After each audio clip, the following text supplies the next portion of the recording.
Olá, sejam muito bem-vindas alunas, sejam muito bem-vindos alunos a mais uma aula de História Regional aqui da TV REME, nos estúdios da TVE. Eu sou o professor Leandro, professor de História, e hoje nós vamos tratar um pouquinho sobre a crise do sistema colonial no Brasil, ok? E, particularmente, sobre a conjuração mineira, certo? Vamos entender um pouquinho o que é essa crise do sistema colonial do Brasil. Nós sabemos muito bem que o Brasil, desde o século XVI, é uma colônia de Portugal. O que significa isso? Que Portugal colonizou, ocupou o Brasil, colonizou o Brasil e Portugal passou a ter interesse econômico no Brasil, ou seja, explorar as riquezas do Brasil e levar para Portugal. Isso acontece lá desde cerca de 1530, primeiro com a extração aí do pau-brasil, depois a gente vai ter toda a questão do plantio da cana-de-açúcar e também a questão aurífera. O que é a questão aurífera? É a questão do ouro, a questão dos metais preciosos, certo? Isso, as metrópoles europeias, Portugal, Espanha e outras, tinham muito interesse na América exatamente para extrair os metais preciosos que aqui existiam. E no Brasil não foi diferente, A região de Minas Gerais, que era a região aurífera, a região com muitas jazidas de ouro e algumas também de diamante, interessaram muito a Portugal, porque Portugal poderia retirar este ouro e levar para o seu país, o que nós chamamos aí da metrópole, fazendo a exploração das riquezas da colônia. E assim foi durante alguns séculos do Brasil. Só que, obviamente, devido à ganância de Portugal, esse ouro cada vez era mais extraído,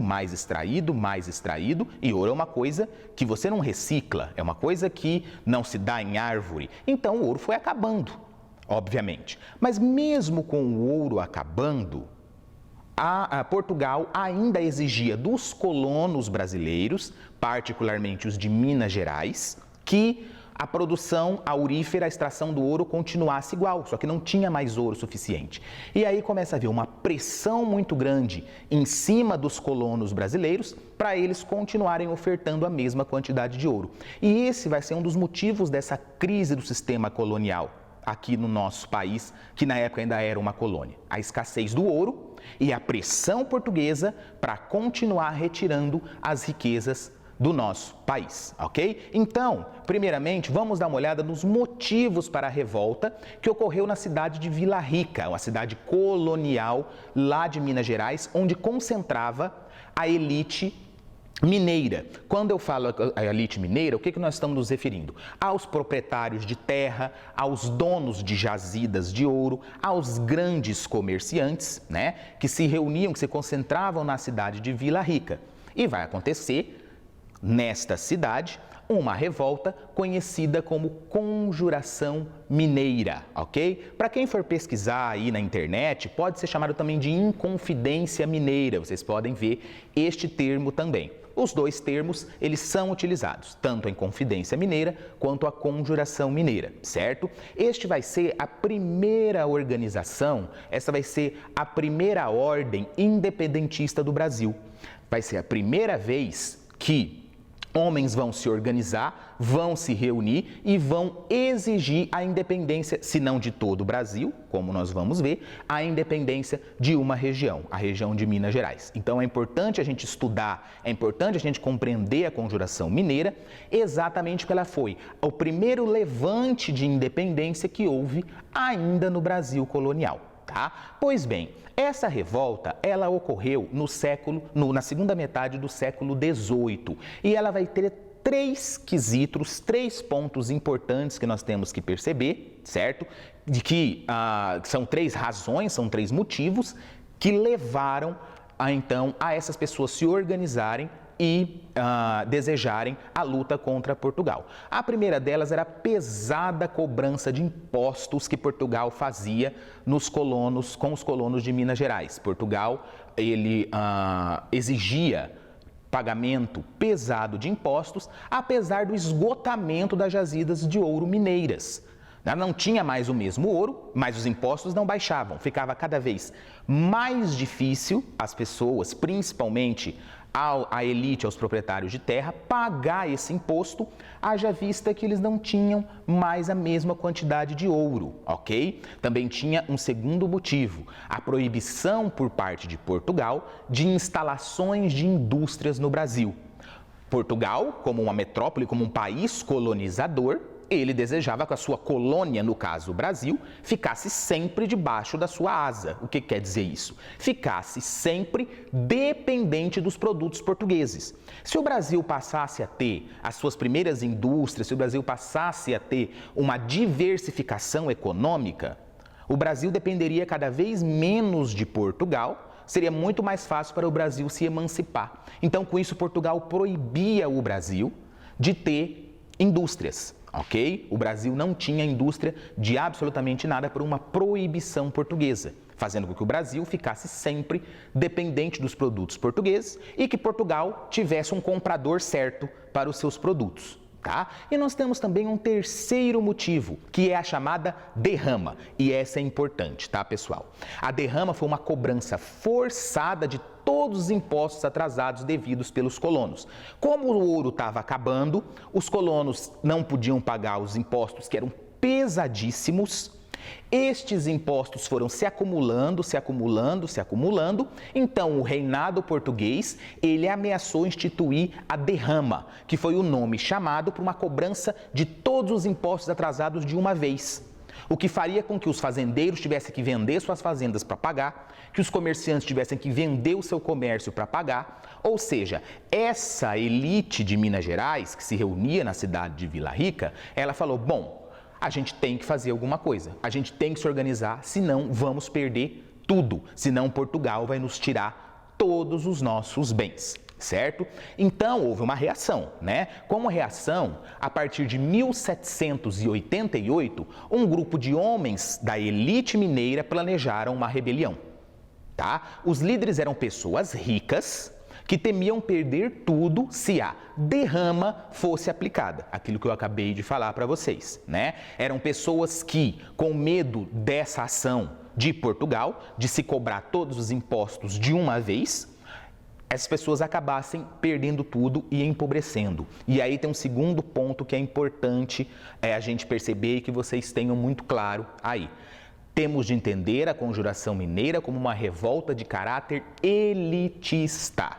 Ou seja, o que quer dizer isso? A Conjuração Mineira foi uma revolta de homens ricos, que tinham medo de perder tudo, tinham medo do ouro se esgotar, essas pessoas empobrecerem, eram pessoas que defendiam os seus interesses, ok? Na Conjuração Mineira, a gente praticamente não vai ver participação popular, né? Só da gente, já dando aí uma adiantada com vocês, a Conjuração Mineira, por exemplo, não previa o fim da escravidão.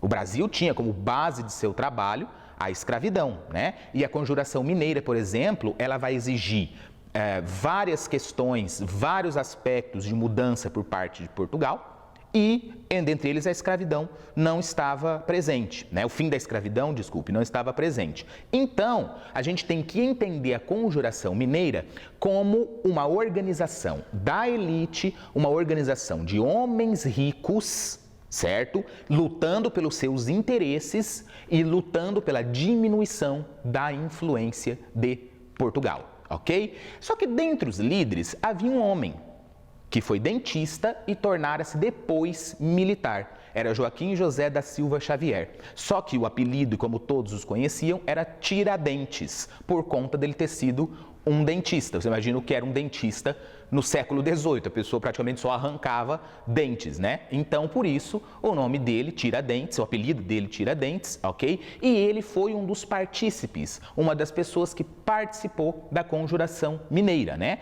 Apesar de não ser uma pessoa pobre, Tiradentes não era uma pessoa pobre, ele era um dentista que depois se tornou militar, certo? Militar de baixa patente, mas ainda assim militar, que era algo difícil de você chegar naquele período no Brasil. Então, ele não era pobre, mas ele também não era um grande proprietário de terras, não era um grande comerciante. Então, a gente pode entender que a figura de Tiradentes, dentro desse contexto, era entre aqueles homens da elite, aqueles homens ricos que ali estavam, ele era o mais pobre entre eles.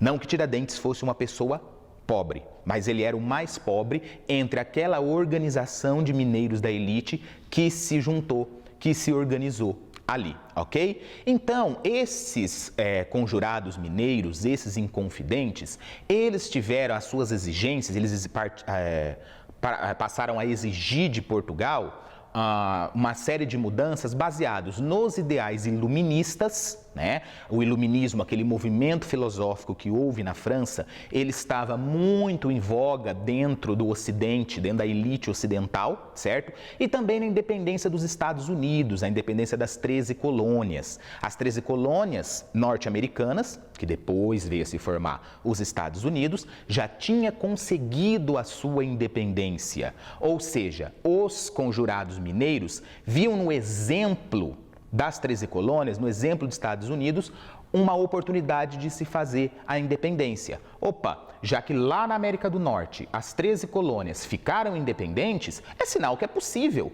a independência, né? Lá nos Estados Unidos eles conseguiram ficar independentes da Inglaterra, é sinal que aqui é possível que fiquemos independentes de Portugal também. Né? Então, baseados nas ideias iluministas de liberdade, de liberalismo, de direitos individuais e também no exemplo dos independentistas das 13 colônias, lá da América do Norte, os conjurados passaram a defender alguns pontos. Vamos dar uma olhada nos 3 principais. Primeiro, eles defendiam, eles exigiam a independência de Minas Gerais, tendo como capital a cidade de São João del Rei, que era uma rica cidade de comércio da época. Percebam uma questão nesse primeiro ponto. A Conjuração Mineira lutava, não era pela independência do Brasil. A Conjuração Mineira lutava pela independência de Minas Gerais. Certo? Que é mais um indício, né, de que era uma revolta, uma organização de caráter elitista, né? Eles estavam preocupados ali com a sua defesa, com a defesa do seu patrimônio, da sua região, dos seus interesses. Então, nós podemos perceber a Conjuração Mineira como o primeiro levante pela independência no Brasil, sim, mas também temos que perceber que era uma independência de Minas Gerais, certo? Não era uma independência de todo o Brasil. Eles exigiam a independência mineira e, dessa forma, proteger os seus interesses particulares, ok? Aí eles também exigiam a proclamação de uma república, ok? Eles não queriam continuar nem no sistema colonial em que estavam, nem instaurar uma monarquia, eles queriam uma república, ok? Algo que era muito moderno para a época, que era um ideal francês, né? Que era um ideal que estava ali muito presente na Europa e acabou chegando no Brasil por conta da Conjuração Mineira, a ideia de república, a ideia de se transformar Minas Gerais em uma república. E eles também queriam uma autonomia total para a região, né? Com a criação em Vila Rica de uma universidade, né, o que daria uma autonomia intelectual para a região, e também a criação de uma Casa da Moeda, certo?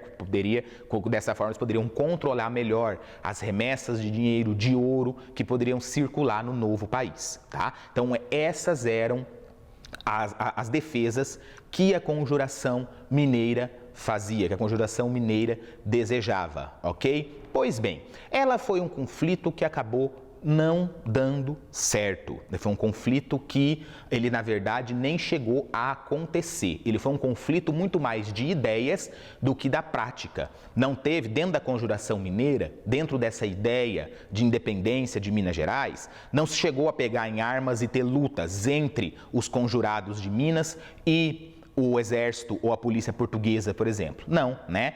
Carecendo de apoio e armas, a rebelião não chegou a acontecer. E os líderes foram delatados, ok? Dentre eles estava Silvério dos Reis, um contratador que fazia parte do grupo da Conjuração Mineira, depois por vantagens, ele mesmo acaba delatando algumas pessoas, inclusive Tiradentes, ok? Essas pessoas foram presas e exiladas em colônias portuguesas na África, tá? Então foi aí um castigo já exemplar para os líderes da Conjuração Mineira. Por que a Conjuração Mineira, então, ela não deu certo? Por que a Conjuração Mineira ela acabou nem chegando a se efetivar de fato? Os historiadores, muitos deles dizem que realmente porque faltou povo, faltou apoio popular, né? As pautas, a agenda da Conjuração Mineira eram agendas que atendiam ao interesse dos ricos, das elites, e com isso acabou não seduzindo, acabou não inflamando a população. Escravos, ex-escravos, trabalhadores pobres livres, que existiam muitos também na colônia, pequenos comerciantes, artesãos, profissionais liberais, certo? Uma intelectualidade, jornalistas, professores, eles não tiveram juntos da Conjuração Mineira, por conta de que a Conjuração Mineira tinha um núcleo muito restrito de participação e um núcleo de exigências que seria somente para aquela elite aurífera que estava na cidade de Vila Rica. Então, por conta de apoio popular, ela foi facilmente desmantelada pela coroa portuguesa, né? Os líderes foram presos, vários deles foram exilados em colônias da África. Só que Tiradentes foi a exceção. Somente Tiradentes foi condenado à morte, certo? Sendo enforcado em 21 de abril de 1792, ok? Ele é enforcado, então ele tem a pena mais dura, mais cruel e a pena exemplar. Ele é enforcado em público, né? E com isso ele vai servir como exemplo para o que acontecesse com quem se insurgisse, com quem fosse contra os interesses de Portugal, com quem fosse contra os interesses da coroa portuguesa, tá? Então, os líderes vão ser presos, mandados para colônias na África, alguns deles, outros vão permanecer presos no Brasil, e Tiradentes vai ser, então, condenado à morte e enforcado. E aí vem uma pergunta para a gente analisar junto. Por que Tiradentes foi o único líder da Conjuração Mineira a receber pena máxima, que foi a sentença de morte? Por que simplesmente todos os líderes não foram condenados à morte? Ou Tiradentes também não foi preso como os outros? Por que só Tiradentes foi condenado à morte? Aí a gente percebe não só o caráter elitista da Conjuração Mineira, como o próprio caráter elitista da nossa história. O próprio caráter elitista da história do Brasil, certo? Tiradentes foi morto para servir de exemplo. A coroa portuguesa precisava de um exemplo para mostrar para a população o que ocorreria com quem fosse contrário aos interesses de Portugal. E foi escolhido a pessoa menos rica, ou mais pobre, podemos dizer assim, entre os líderes, que era Tiradentes, né? Então a gente percebe que os grandes fazendeiros, os grandes proprietários de terras, comerciantes, eles sofreram punição, mas nenhum deles foi condenado à morte.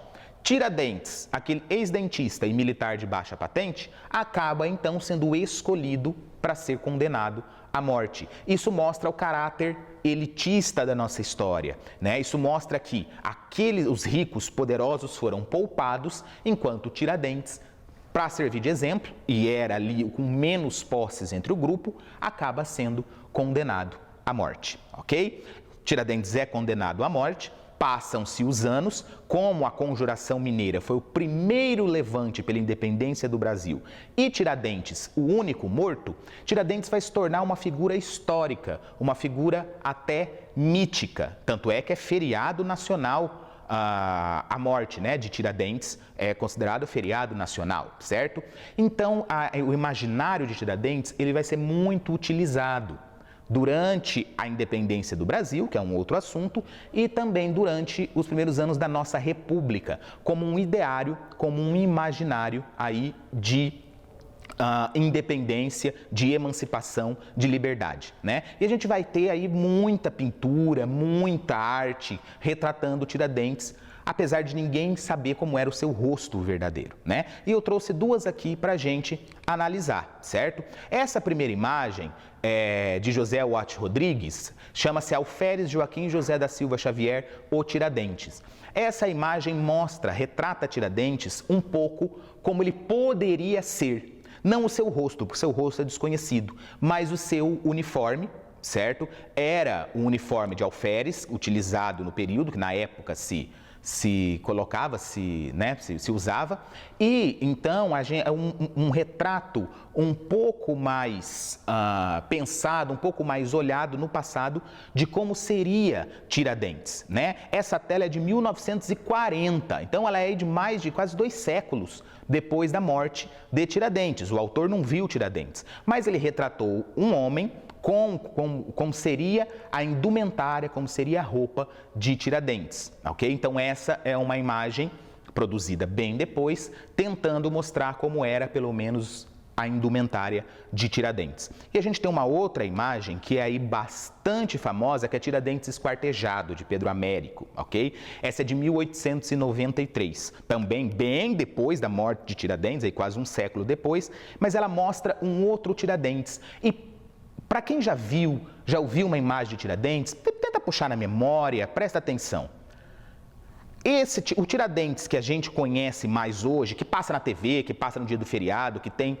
É esse ou esse? Olha a cara do Tiradentes aí. É esse segundo, né?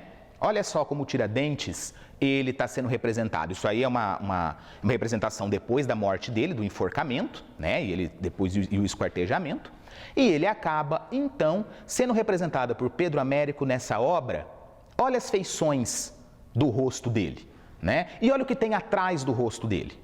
Um crucifixo, né? Tiradentes foi colocado como um mártir, Tiradentes foi colocado como uma figura praticamente apostólica e uma figura muito atrelada à imagem de Jesus Cristo. Jesus Cristo, o mártir, o apóstolo, o visionário, o salvador. Isso também vai ser, guardadas as devidas proporções, obviamente, que Tiradentes nunca chegou a ser visto como uma figura religiosa, mas a ideia de salvador, a ideia de mártir, ela foi colocada dentro do país, depois com a independência, depois com a república, e nas pinturas Tiradentes passa a se parecer cada vez mais com Jesus Cristo. Um manto branco, barbas longas, cabelos longos, nessa imagem nós temos até um crucifixo, pouco se parecendo com o alferes lá do século XVIII e muito mais como uma figura mítica, uma figura profética, né? Então é interessante a gente analisar primeiro a obra de José Watts Rodrigues e em segundo a obra de Pedro Américo, para a gente perceber como Tiradentes foi se tornando uma imagem histórica muito mais do que o que ele representava na época, muito mais do que ele representava no período.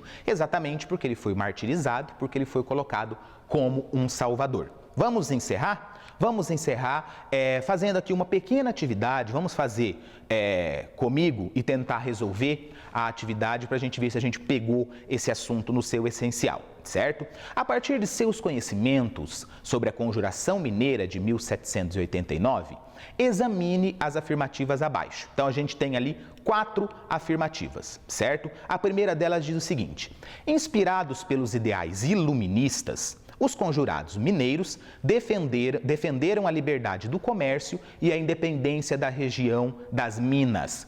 Essa afirmativa está correta ou está errado? Está correto, pessoal, certo? Lembra que eu falei que os ideais iluministas de liberdade, de individualidade, de liberalismo, de livre comércio, eles estavam dentro da Conjuração Mineira, né? Ao mesmo tempo que eles defendiam não a independência do Brasil todo, mas sim da região de Minas Gerais. Então, essa primeira está correta. A segunda, dentre os grupos sociais envolvidos no movimento, destacaram-se os proprietários de lavras, né, ou seja, grandes fazendeiros, e de terras, oficiais militares, clérigos que eram religiosos, letrados, né, e escravos.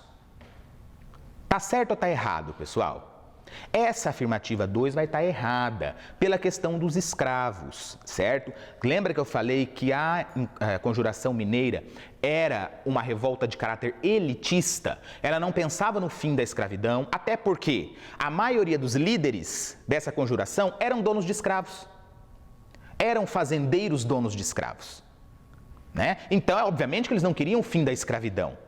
Certo? Por isso que eu falo para vocês do caráter elitista de pessoas ricas da Conjuração Mineira, né? Então, essa 2, afirmativa 2, está errada, porque os escravos não participaram da Conjuração Mineira e nem era interesse por parte dos líderes que a escravidão acabasse, ok? Terceira afirmativa ali.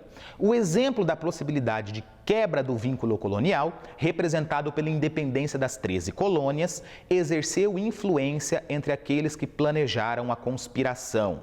A independência das 13 colônias é o que nós chamamos de independência dos Estados Unidos, ok? Está dizendo que a possibilidade de quebra com o vínculo colonial, ou seja, de independência, mostrado que foi conseguido lá na América do Norte, pelas 13 colônias, ela influenciou a conspiração aqui? Sim, essa está correta. A afirmativa 3 está correta, influenciou, ok? A independência das 13 colônias foi essencial para as pessoas em Minas Gerais olharem e verem, olha só, os colonos lá na América do Norte conseguiram, nós também podemos conseguir. Então está correto. E a 4.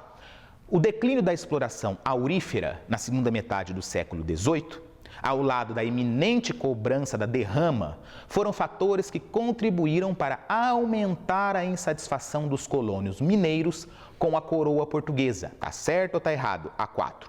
Tá certo, pessoal. O ouro estava acabando, os impostos continuavam da mesma forma, Portugal cada vez ameaçando mais aplicar a derrama, que é a cobrança forçada de todos os impostos, nem que tenha que tirar terra, nem que tenha que tirar comércio, e isso foi um motivo que contribuiu muito para a crise colonial, para a insatisfação dos colonos mineiros e se organizar contra a coroa portuguesa, ok? Então, qual nós temos aí, qual a alternativa correta? A D, né, pessoal? Porque só a 2 está errada, a 1, a 3 e a 4 estão corretas, então é a alternativa D, certo? Pessoal, eu espero que a aula tenha sido proveitosa, eu espero que ela possa ter animado vocês a buscar mais, a buscar na internet, nos livros e tudo mais, porque aqui é a apresentação para que vocês possam aí serem incentivados a buscar cada vez mais, tá bem? Muito obrigado pela atenção de vocês e até uma próxima oportunidade.